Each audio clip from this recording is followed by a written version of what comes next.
Have you ever met someone who completely disarmed you? Not with words, not with promises, but with the way they made you feel. It's almost like your energy recognizes theirs before your mind can make sense of it. You try to move on, to forget, to focus on someone else, but something invisible keeps pulling you back. That's not coincidence. That's emotional gravity. Every connection we make carries an unseen current, a vibration that tells the heart where it truly feels at home. And here's the truth that no one really talks about. Even when a man is bound to someone else, his heart doesn't always obey circumstance. It listens to resonance. It listens to the frequency of emotional safety, of recognition, of truth. You see, emotional choice isn't logical. It's energetic. It's the silent pull he can't explain. The reason his thoughts drift toward you when he should be fully present somewhere else. It's not about infidelity or fantasy. It's about alignment. Something in you reflects something in him that he's still searching for. And that's where the mystery begins. In this video, we're diving deep into what truly drives that unseen connection. How he chooses you, energetically, emotionally, even when life tells him not to. Because when you understand this power, you stop chasing clarity and start becoming the clarity he can't ignore. Sometimes, connection doesn't make sense, at least not in the way we expect it to. You might look at him and wonder how he can be with someone else, live a different life, share a home or a routine, and yet still feel drawn to you. It's confusing, even painful at times. But the reason isn't always about romance or desire. It's deeper than that. It's energetic, emotional, and spiritual. When two people connect on a soul level, they awaken something within each other that can't easily be replicated. You may have sparked in him a version of himself that feels alive, real, seen. Maybe you mirror a part of his emotional truth that he's not able to express in his current relationship. He may not even fully understand why he thinks about you, why hearing your voice changes his energy, or why he feels peace when you're around. But deep down, something about your presence reminds him of authenticity, of who he really is beneath the roles and expectations he's living out. In many relationships, people fall into patterns. They do what's expected, not what's felt. They stay because it's comfortable, familiar, or because they fear hurting others. But the heart, it doesn't care about convenience. It seeks alignment. And when his heart recognizes that vibration in you, he feels tethered to it, even if he tries to fight it. This doesn't mean he loves the other person less, nor that what you share must become something physical. It means there's an emotional thread between your energies. A shared frequency that speaks beyond words. You might notice it too. The way you can sense his mood from afar.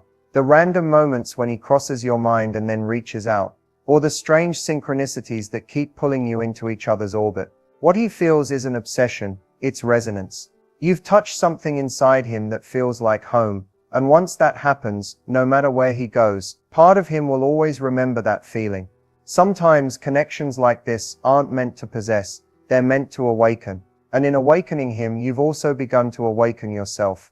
Every man, no matter how confident or composed he seems, eventually faces a silent conflict between what he feels and what he thinks he should do. It's an internal tug of war between heart and logic, between emotional truth and social expectation.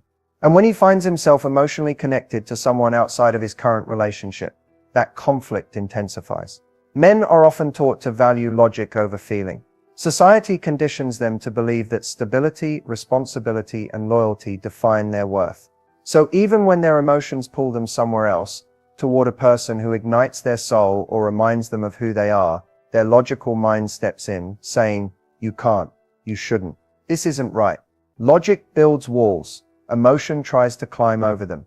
But emotions have a language of their own. When a man feels seen, accepted, or emotionally safe with someone, it creates a sense of freedom that his mind can't easily rationalize. With you, he might feel like he can drop the mask, the need to perform, to fix, to always appear in control. You reach the unguarded version of him, the part he doesn't show to the world. And that emotional authenticity feels like oxygen to someone who's been holding his breath in silence for too long.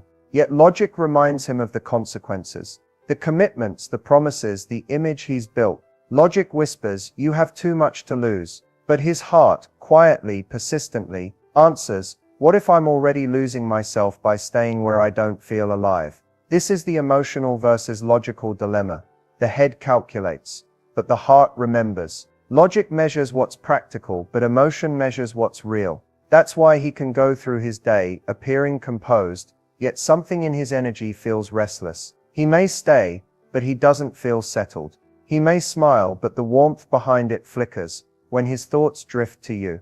He's not choosing between two people. He's choosing between two truths: the life he's built and the feeling that calls him to evolve. And that's a painful crossroads, because no matter what choice he makes, something must be sacrificed. If he follows logic, he keeps stability but loses authenticity. If he follows emotion, he gains depth but risks everything else. This conflict doesn't make him weak. It makes him human. Emotions don't obey rules, and love doesn't always arrive at convenient times. The real dilemma isn't about right or wrong. It's about alignment versus obligation. When you understand this, you stop taking his confusion personally. You realize his struggle isn't about you not being enough. It's about him confronting the parts of himself he's spent years avoiding. And in that realization, you find peace. Because true connection isn't about forcing a choice. It's about awakening the truth that makes that choice inevitable. Emotional choice is rarely loud or obvious. It doesn't always show up in grand gestures or declarations of love. More often, it whispers through small, consistent signals, the kind that reveal where his heart truly lives, even if his circumstances say otherwise. When a man is emotionally choosing you, his energy begins to align with you in subtle yet powerful ways. You'll notice it first in his attention. Even when he's busy, distracted, or seemingly unavailable, he finds ways to stay connected.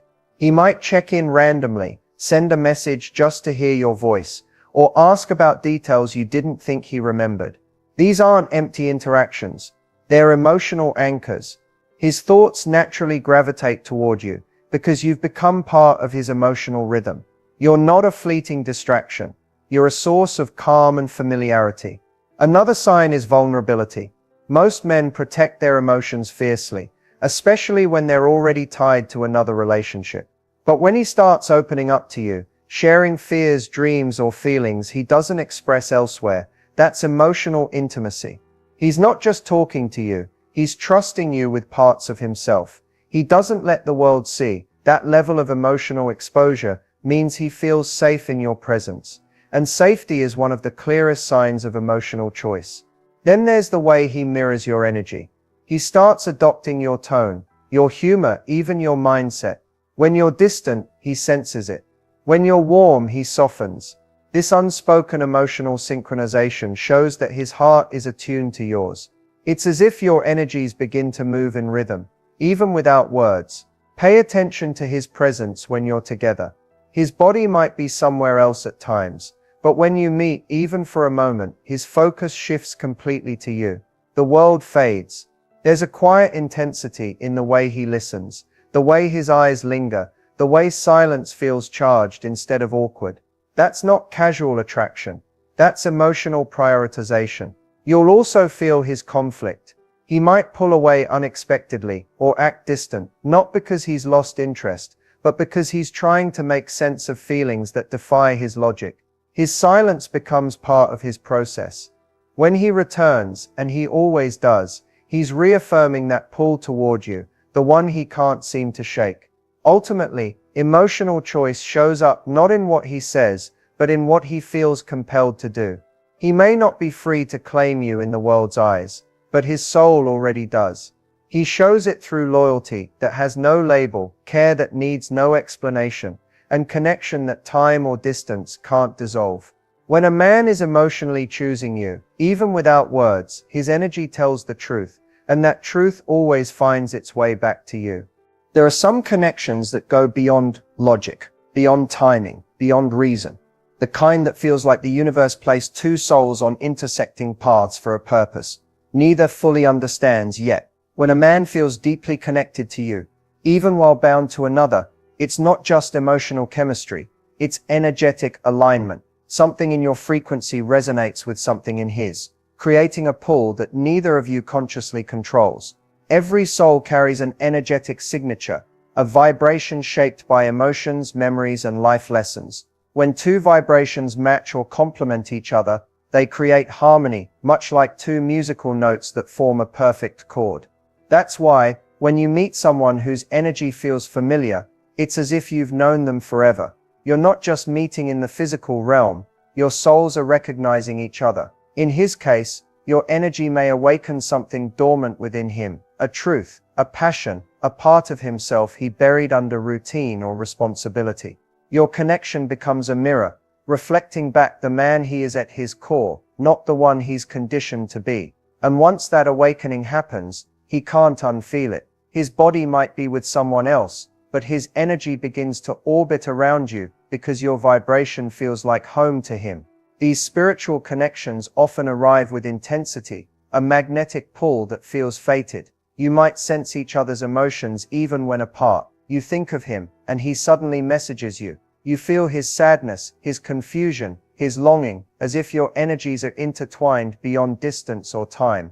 That's because, at an energetic level, they are. Energy doesn't follow the rules of separation. It moves through intention, thought, and emotion. But here's the deeper truth. Energetic connection doesn't always mean you're meant to be together in a traditional sense. Sometimes, souls meet to trigger growth. You might be the catalyst that helps him see what his spirit truly craves: authenticity, peace, freedom. And through him, you may be learning how to honor your own energy, to love without attachment, to understand that connection doesn't require possession. Spiritual bonds challenge the ego. They test patience, boundaries, and self-awareness. They remind us that love isn't ownership, it's recognition. When he feels drawn to you, it's not about disloyalty or temptation, it's about resonance. You represent a vibration that calls him toward alignment with his higher self. So when you feel that electric charge between you, know that it's not just emotion, it's energy exchanging information.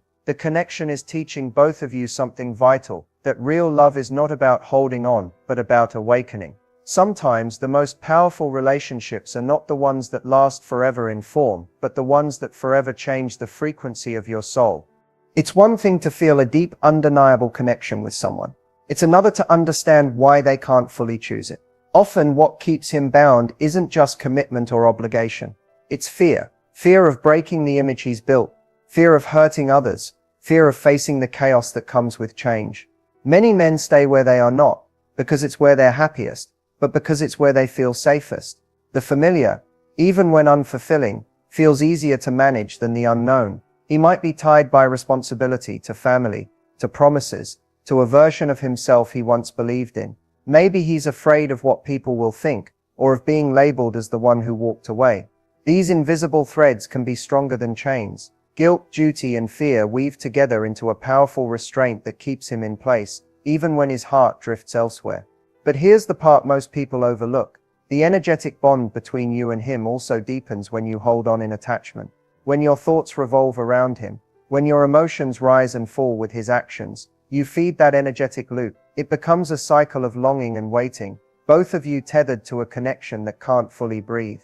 The more you chase the outcome, the tighter the attachment becomes. To release attachment doesn't mean you stop caring. It means you shift from needing to own the connection to allowing it to exist. You honor what it awakened in you, the vulnerability, the self-awareness, the reminder of how deeply you can feel, without demanding it take a specific shape. Energetic freedom begins when you stop resisting what is. Start by reclaiming your energy. Redirect your focus inward. Ask yourself, what does this connection teach me about myself? Maybe it's showing you where you've been settling for less. Maybe it's revealing the depth of your emotional capacity. When you integrate those lessons, the attachment softens naturally. You stop clinging to his potential and start choosing your own peace. Ironically, when you release your energetic grip, he often feels it too. The moment your energy detaches with love, not anger, he senses the shift. Sometimes that very freedom creates space for him to see clearly, to face his own fears, to question what's keeping him bound. But whether he chooses to free himself or not, is no longer your burden to carry. You are not meant to wait for someone to unchain themselves. You are meant to rise into the version of yourself this connection helped awaken. Because love that's meant for you will never require you to shrink, to pause your life, or to carry the weight of someone else's indecision. Releasing attachment isn't losing him. It's finding yourself again. And in that freedom, you create the vibration that attracts only what's truly aligned with your soul. There comes a moment in every deep connection when you have to step back and ask yourself, am I holding on out of love or out of fear? Because the truth is, self-worth and divine timing are inseparable. When you know your worth, you stop begging for moments that were never meant to be yours. You stop waiting for someone to wake up and realize what they already feel, but can't act on. You begin to understand that love doesn't have to arrive on your timeline to be real. And sometimes, letting go is the highest form of trust in divine timing. Self-worth is not built by being chosen, it's built by choosing yourself, even when it hurts. When you truly see your value, you no longer measure it through someone else's indecision. You realize that your love, your energy, your compassion are not things to be earned or compared. They are gifts. And anyone who can't meet you in that space of mutual respect and clarity simply isn't aligned with where your soul is meant to go next. Divine timing isn't punishment, it's protection. Sometimes the universe delays what you want because it's preparing you for what you actually deserve. Maybe he's not ready yet. Maybe you're not either. Maybe this connection wasn't meant to turn into a relationship, but rather a revelation, a mirror that showed you what you've outgrown, what you've suppressed, or what you truly long for. That's the quiet power of divine timing. It rearranges your path, not to deny you love, but to guide you toward love that's whole, certain, and reciprocal. When you align with that truth, everything changes. You stop chasing closure from another person because you realize closure is something you give yourself. You stop waiting for signs and start becoming one. A sign of strength, faith, and self-respect. You understand that what's meant for you can't be taken, delayed, or destroyed. It can only be redirected until both hearts are ready to meet in truth. It's okay to feel the ache. It's okay to grieve the almost that never became the always. But let that pain be a passage, not a prison. Let it push you back into your own power, your own light. Because when you choose yourself, you signal to the universe that you're ready for alignment, not attachment. And that's when divine timing unfolds, effortlessly, beautifully, with no chasing, no forcing, just flow. The right person, at the right time, will never need convincing. They'll recognize your worth instantly, because by then you will already be living it. So let go with grace, trust the timing, and remember your value was never in being chosen, it was always in knowing you never had to wait to be. As we reach the final moments of this journey, it's important to pause and breathe. Connections like the one we've explored today, the ones that feel magnetic, confusing, and intense, are not accidents. They are teachers.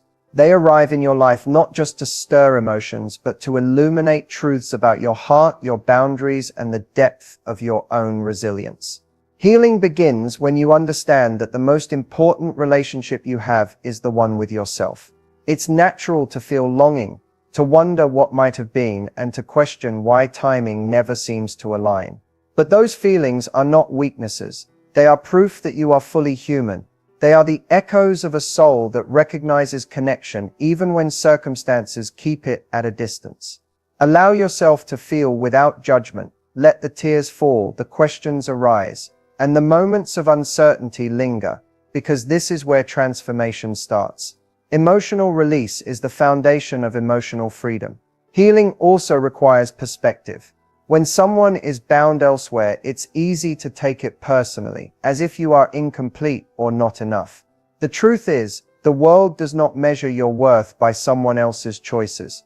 You are whole as you are. Your light does not dim because another person hasn't stepped fully into it. Recognizing this is a radical act of self-love. It shifts your focus from waiting for validation to cultivating inner clarity and peace. Part of healing is learning to release attachment. That doesn't mean cutting off love or pretending the connection didn't exist. It means letting go of control, surrendering the need for a particular outcome, and trusting that the universe, or divine timing, however you perceive it, has a plan that aligns with your highest good. When you release the grip, you create space for your own growth, joy, and future relationships that honor both your heart and your energy. Forgiveness plays a role too. Forgive him for the confusion or hesitation. Forgive yourself for moments of longing, and forgive life for not unfolding in the way you imagined. Forgiveness is not about condoning actions, it's about freeing yourself from carrying weight that never belonged to you. With each act of forgiveness, your spirit rises, your clarity strengthens, and your heart becomes a sanctuary for love that is aligned, mutual, and unshakable. Finally, remember this: your soul remembers the lessons, the growth, the awakening. These are your treasures. Even if the connection doesn't manifest the way you once hoped, it has transformed you in ways that will ripple through every part of your life. You are now wiser, stronger, and more attuned to the love you truly deserve. And one day, when the timing is right, someone will meet the version of you that you've been nurturing all along, whole, radiant, and free. Let this be your healing mantra. I am enough. I am whole. I am ready for love that aligns with my soul. The universe is always conspiring in your favor, and your heart, now wiser, will only accept what honors it. As we wrap up this journey together, it's time to turn what you've learned into action. Emotional clarity doesn't come from wishful thinking. It comes from conscious choice, reflection, and consistent practice. The first step is always awareness, recognizing the patterns, the pulls, and the energies that influence your heart. When you understand why you feel attached, you gain the power to shift your focus toward what truly serves your growth and happiness. Next, practice setting emotional boundaries. This doesn't mean shutting yourself off from connection. It means creating a space where your heart feels safe and honored. Notice when your thoughts or energy are being pulled towards someone unavailable, and gently redirect them to yourself. Engage in activities that nurture your soul: meditation, journaling, creative expression, or spending time in nature. These practices help you center your energy and strengthen your sense of self-worth. Another essential step is reflection. Ask yourself questions like, what did this connection teach me? Where did I seek validation outside of myself? How can I honor my own needs moving forward? Honest answers to these questions illuminate the path toward emotional clarity and prevent repeating patterns that no longer serve you. Finally, trust in divine timing and your own journey. Healing and clarity are processes, not instant results. When you release attachment, focus on self-love, and allow life to unfold naturally, you create space for alignment, authenticity, and love that resonates fully with your soul. Remember, this isn't the end, it's a new beginning. The awareness and insights you've gained today are tools to guide your heart, sharpen your emotional intelligence, and empower you to make choices that honor your worth. Take these lessons, breathe, and step forward with confidence, knowing that clarity, peace, and aligned love are already within reach.